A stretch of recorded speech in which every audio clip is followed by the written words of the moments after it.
Hey, what's going on, everybody? It's Wes here with Great East Space. Today I'm here to talk to you about goalies. The prices right now are pretty crazy, but I have a feeling based on the data that I analyzed that it's about to get a lot crazier. I think this is the most important video that I've filmed so far on this channel, so I beg you guys to stick around and listen because I don't want you to miss out on this important information.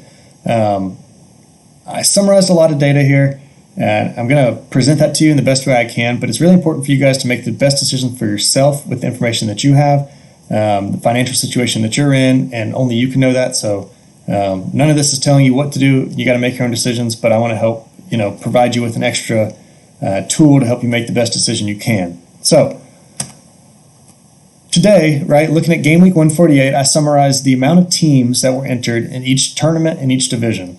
And what I assumed was the goalies used for Division 3 and Division 4 were going to be a rare goalie, and Division 1 and 2 would be a super rare goalie. Obviously, that can be a little different, but for the assumption of this, that's what we're going to roll with. So there were 8,400 rare goalies used and 540 super rare goalies used. So what's the big rush to go get a goalie? Why is the market of goalies going to change so much, in my opinion? It's because... And first off, I want to give a big shout out here. So SoRare Scout has a great tool that allows you to see the season planner. And it outlines, when different league seasons are going to end and others are going to begin. So this is a really helpful tool so that, you don't invest a bunch in a player right before a season ends, not knowing that. And then, you only get a few game weeks out of them. And it also can help you plan for the coming weeks and months. So great tool here, but looking at that, we can see that all of these different leagues are about to end in the May timeframe. So, looking here at on the right at this table, we see that most leagues are wrapping up in about the next 8 or 9 weeks. So what that says to me is there's going to be a lot of people who are involved in those leagues and using that as their kind of primary game week lineups right now, that are not going to be able to do that in about 2 months. So why goalies specifically? Because we know, okay, so all these different leagues are ending. How does that impact these other, leagues that are still going to be going on? And why just the goalie specifically is the one I'm focusing on? And that's because of scarcity. So you only play one goalie on each team for, pretty obvious kind of soccer or football dynamics here, but you play one goalie per team and they're usually not substituted. So, you might have 4 defenders playing per team, 4 midfielders, 2 forwards, plus some subs. So you have extra forwards, extra midfielders, whatever, coming in throughout the game. So there's a lot of options and replacements that you can get, which just means that there's more people to buy. There's more options on the market to go purchase. So if you don't get the guy you might have as your favorite choice, you can go get your second guy, third guy, fourth guy, and so on. So there's a lot more options for these other positions. Goalie, there's just one. And then what I was just talking about right on the last slide is all these leagues are ending. So right now there's 13 leagues actively participating that are licensed in SoRare. And then in the coming months, it's going to be down to 3 leagues. You're going to have the J League, the K League, and the MLS.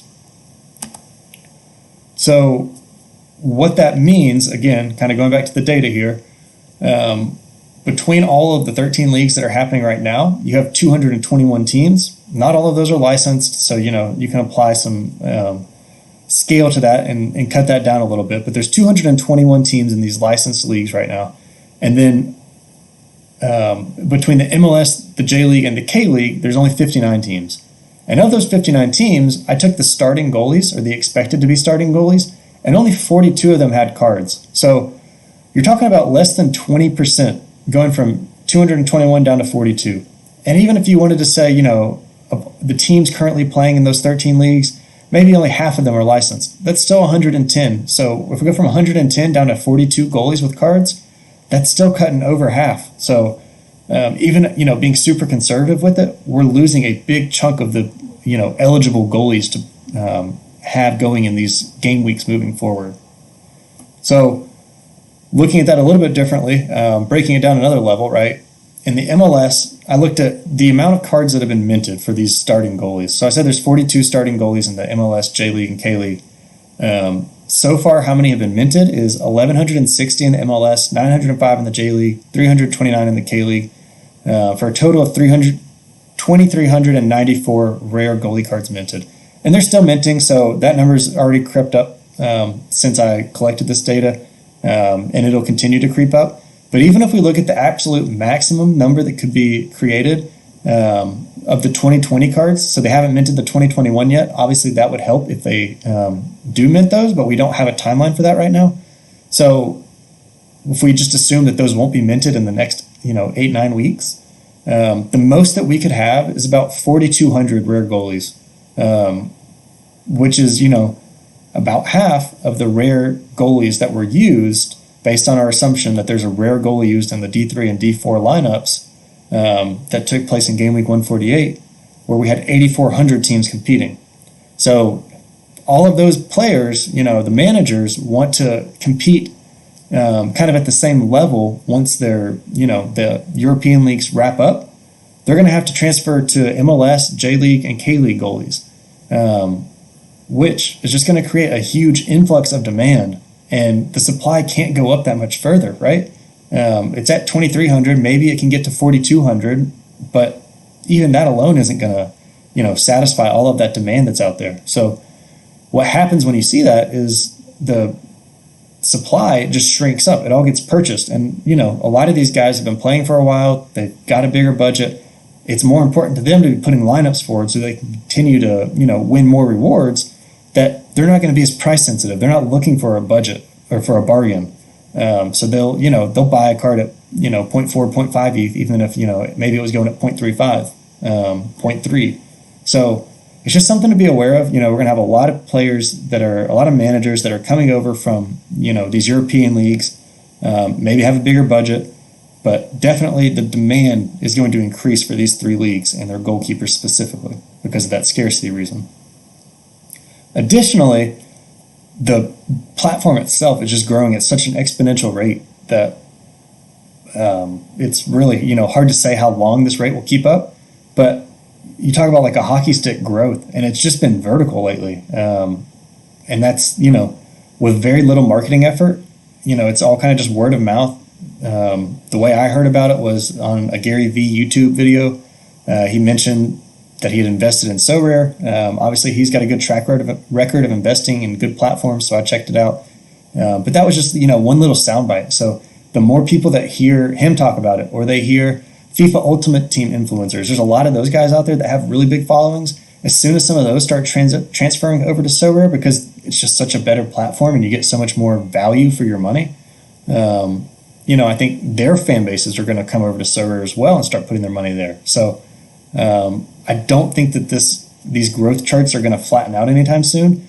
It might stabilize some and become, a little bit more sustainable. This just looks crazy, if you look at just the hockey stick growth again. But, the more people with influence that start to learn about the platform and promote it, like I said, foot influencers, any kind of professional soccer players, NBA players. There's a lot of NBA players that are big soccer fans, and they have some of the most kind of loyal fan bases and followings. They're really big influencers here in the U.S. So I think as they get involved in SoRare, which I do think will happen, I think they're going to push a lot of people to the platform. And then any other just random influencers, whether that's a Logan Paul or something like that. He obviously had a big push to Pokemon that got a lot of people back into that.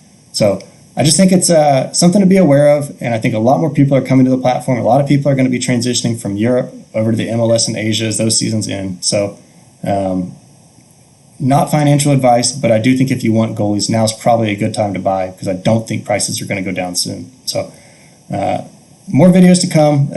Like I said, getting into the Asian League soon. So appreciate everybody sticking around and being a part of the channel. The engagement that I've gotten has been great, and I really appreciate all of you. So if you stuck around, I appreciate it. Give me a like and a subscribe. It really helps. And until next time, thanks, guys.